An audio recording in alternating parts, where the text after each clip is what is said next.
चले प्यारे विद्यार्थियों, जय हिंद, वंदे मातरम। आप सभी को सर्किल पॉइंट जीके जेस यूट्यूब चैनल पर एक बार फिर से हार्दिक स्वागत करता हूं। आज आप लोगों के लिए इतिहास के 20 महत्वपूर्ण प्रश्नों के साथ आधुनिक भारत के टॉपिक के साथ एक बार फिर से बिहार दरोगा, Bihar police, SSC GD, Uttar Pradesh police और विभिन्न प्रतियोगी परीक्षाओं की तैयारी कर रहे विद्यार्थियों के लिए एक बार फिर से रामबाण साबित होने वाला है यह आपका टॉपिक। आप इसे बेहतर तरीके से समझ लीजिए। क्लास को शुरुआत करने से पहले आप सभी को हैप्पी मकर संक्रांति।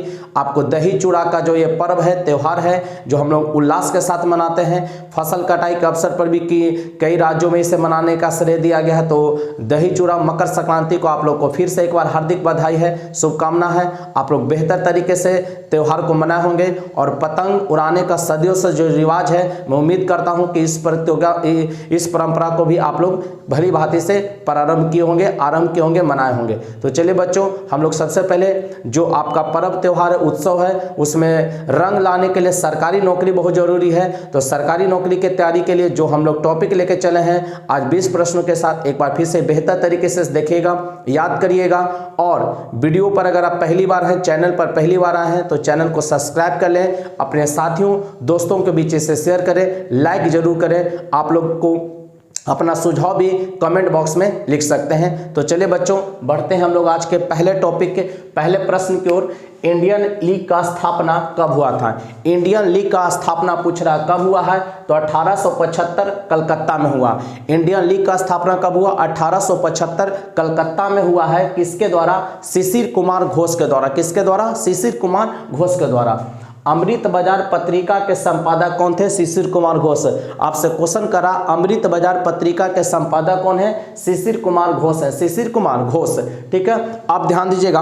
आपको एक पता होगा, वर्नाकुलर प्रेस एक्ट 1878 ईस्वी में आया था, लॉर्ड लिटन लेकर आया था। वर्नाकुलर प्रेस एक्ट 1878 में कौन लेकर आया? लॉर्ड लिटन। तो कहेगा वर्नाकुलर प्रेस एक्ट से बचने के लिए कौन सा पत्रिका रातों रात अपना भाषा चेंज करता है? अमृत बाजार पत्रिका। पहले ये छपता था हिंदी में, लेकिन वर्नाकुलर प्रेस एक्ट जब आया तो ये रातों रात ये अंग्रेजी माध्यम में छपने लगा, क्योंकि वर्नाकुलर प्रेस एक्ट के तहत लॉर्ड लिटन ने हिंदी समाचार पत्रों पर कठोर प्रतिबंध लगा दिया था। क्या लगा दिया? कठोर प्रतिबंध। तो वर्नाकुलर प्रेस एक्ट कौन लेकर आएगा?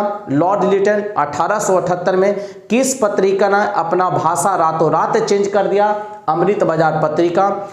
वर्नाकुलर प्रेस एक्ट को समाप्त कौन कर दिया था? Lord Ripon. Lord Ripon. और अमृत बाजार पत्रिका के संपादक कौन? शिशिर कुमार घोष। यह याद रखेंगे। और शिशिर कुमार घोष इंडिया लीग का भी स्थापना करते हैं 1875 कलकत्ता में। पूना सार्वजनिक सभा के संस्थापक कौन थे? पूना सार्वजनिक सभा के संस्थापक आपसे पूछा है, एमजी रानाडे हैं, जीवी जोशी है।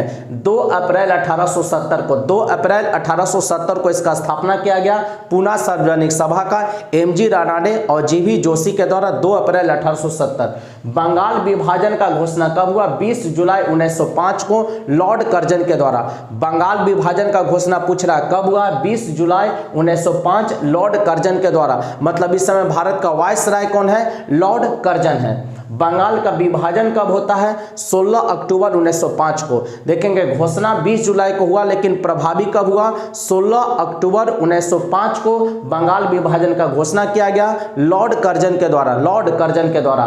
तो बंगाल का शोक दिवस पूछेगा तो 16 अक्टूबर को। बंगाल अपना शोक दिवस कब मनाएगा? 16 अक्टूबर को। बंगाल किस नदी को शोक नदी बंगाल के लिए कहा गया? दामोदर नदी। ठीक है ना, बंगाल का शोक किस नदी को कहा गया? दामोदर नदी। अब बंगाल अपना शोक दिवस कब मनाएगा? 16 अक्टूबर। ये भी ध्यान रखिएगा। अब देखेंगे इस समय बंगाल का लेफ्टिनेंट गवर्नर कौन था? किस समय? बंगाल विभाजन के समय। बंगाल विभाजन के समय बंगाल का लेफ्टिनेंट गवर्नर कौन था? Andrews Fraser. कौन था? एंड्रूज फ्रेजर है जो बंगाल का गवर्नर है। बंग भंग के बाद कौन सा आंदोलन शुरू हुआ था? बंग भंग अर्थात बंगाल विभाजन। बंगाल विभाजन को ही क्या कहा गया? बंग भंग। तो बंग भंग के बाद कौन सा आंदोलन शुरू हुआ था? स्वदेशी आंदोलन। कौन सा? स्वदेशी आंदोलन। 7 अगस्त 1905 को। 7 अगस्त 1905 को स्वदेशी आंदोलन का प्रारंभ होता है। 7 अगस्त 1905 को कलकत्ता के टाउन हॉल से। कलकत्ता के टाउन हॉल से यह होता है 7 अगस्त 1905 को। स्वदेशी आंदोलन के प्रारंभ का तत्कालीन कारण क्या था? स्वदेशी आंदोलन के प्रारंभ का तत्कालीन कारण क्या रहा? लॉर्ड कर्जन के द्वारा किया गया बंगाल विभाजन। लॉर्ड कर्जन ने बंगाल विभाजन किया, उसी के फलस्वरूप क्या आ गया? स्वदेशी आंदोलन। 7 अगस्त 1905 कलकत्ता के टाउन हॉल से। बंगाल विभाजन का मुख्य उद्देश्य क्या था? बंगाली राष्ट्रवाद को दुर्बल करना, या बंगाल में उत्पन्न राष्ट्रवाद को दुर्बल करना या कमजोर करना। स्वदेशी आंदोलन से कौन सा उद्योग विशेष रूप से प्रभावित हुआ था? स्वदेशी आंदोलन जब चलाया गया तो उस समय कौन सा उद्योग विशेष रूप से प्रभावित हुआ? कपड़ा उद्योग। कौन सा उद्योग? कपड़ा उद्योग सबसे अधिक प्रभावित हुआ था। बंगाल में ब्रिटेन की वस्तुओं के बहिष्कार का सुझाव सर्वप्रथम किसने दिया था? बंगाल में जो ब्रिटिश वस्तु है, जो ब्रिटिश वस्तु भारत में लाकर बेच रहा था, उसको बहिष्कार का सुझाव सबसे पहले कौन देता है? कृष्ण कुमार मित्र। कौन देते हैं? कृष्ण कुमार मित्र ने। मद्रास में स्वदेशी आंदोलन का नेतृत्व कौन किया? मद्रास में इस स्वदेशी आंदोलन का नेतृत्व कौन किया? चिदम्बरम पिल्ले किया। सारा क्वेश्चन इंपॉर्टेंट है, महत्वपूर्ण है बच्चों, आप इसे जरूर याद कीजिएगा, आपके परीक्षाओं में बार बार पूछे जाते हैं। 100% ये आप किसकी गारंटी है, ध्यान रखेंगे। किसने स्वदेशी आंदोलन का नेतृत्व दिल्ली में किया था? स्वदेशी आंदोलन का नेतृत्व दिल्ली में कौन किया? सैयद हैदर राजा। और बंगाल में मद्रास में चिदम्बरम पिल्ले, और मद्रास को अभी हम लोग चेन्नई, मद्रास का है ना, चेन्नई कहेगा। मद्रास का नया नाम क्या है? चेन्नई। या चेन्नई को पहले किस नाम से जानते थे? तो मद्रास के नाम से जाना जाता था। किस आंदोलन के दौरान वंदे मातरम भारतीय राष्ट्रीय आंदोलन का शीर्षक गीत बन गया? किस आंदोलन के दौरान वंदे मातरम भारतीय राष्ट्रीय आंदोलन का शीर्षक गीत बना? स्वदेशी आंदोलन। स्वदेशी आंदोलन पूछेगा कब प्रारंभ होता है? 7 अगस्त 1905 कलकत्ता के टाउन हॉल से। ब्रिटिश पत्रकार H.W. नेविंसन किस आंदोलन से जुड़े हुए हैं? स्वदेशी आंदोलन से। किस आंदोलन से? स्वदेशी आंदोलन से। एक नाम और याद रखेंगे पत्रकार का, लुई फिशर। 2 याद रखेंगे, एक स्वदेशी आंदोलन से H.W. नेविंसन का जुड़ाव था, और लुई फिशर अमेरिकी पत्रकार भारत छोड़ो आंदोलन के दौरान महात्मा गांधी के साथ। कहेगा कौन सा अमेरिकी पत्रकार भारत छोड़ो आंदोलन में महात्मा गांधी के साथ रहा? Louis Fischer. किस ब्रिटिश पत्रकार स्वदेशी आंदोलन से जुड़ा हुआ था? तो H.W. नेविंसन। स्वदेशी आंदोलन के प्रचार प्रसार हेतु स्वदेशी वस्तु प्रचारणी सभा का गठन किसने किया था? स्वदेशी आंदोलन के प्रचार प्रसार हेतु स्वदेशी वस्तु प्रचारणी सभा का गठन कौन किया था? बाल गंगाधर तिलक। कहां से? तो महाराष्ट्र से। कहां से किया? महाराष्ट्र से किया था। किस आंदोलन के कारण कांग्रेस का विभाजन गर्म दल और नरम दल में हो गया था? ध्यान दीजिएगा, किस आंदोलन के कारण कांग्रेस का जो विभाजन है गर्म दल और नरम दल में हो गया था? स्वदेशी आंदोलन। किसके दौरान? स्वदेशी आंदोलन के दरमियान, या स्वदेशी आंदोलन के कारण। स्वदेशी आंदोलन 1905 में चलता है, ठीक है। स्वदेशी आंदोलन 7 अगस्त 1905 को प्रारंभ होता है, और गर्म दल और नरम दल में जो कांग्रेस का पहला विभाजन होता है वो 1907 में सूरत अधिवेशन। तो किस आंदोलन के कारण कांग्रेस का विभाजन गर्म दल और नरम दल हो गया था? स्वदेशी आंदोलन। सूरत अधिवेशन 1907 के अध्यक्ष कौन थे? ध्यान दीजिएगा, सूरत अधिवेशन 1907 के अध्यक्ष कौन थे? रास बिहारी बोस, डॉक्टर रास बिहारी बोस। ध्यान दीजिएगा, यही सूरत अधिवेशन 1907 में कांग्रेस का प्रथम विभाजन हुआ।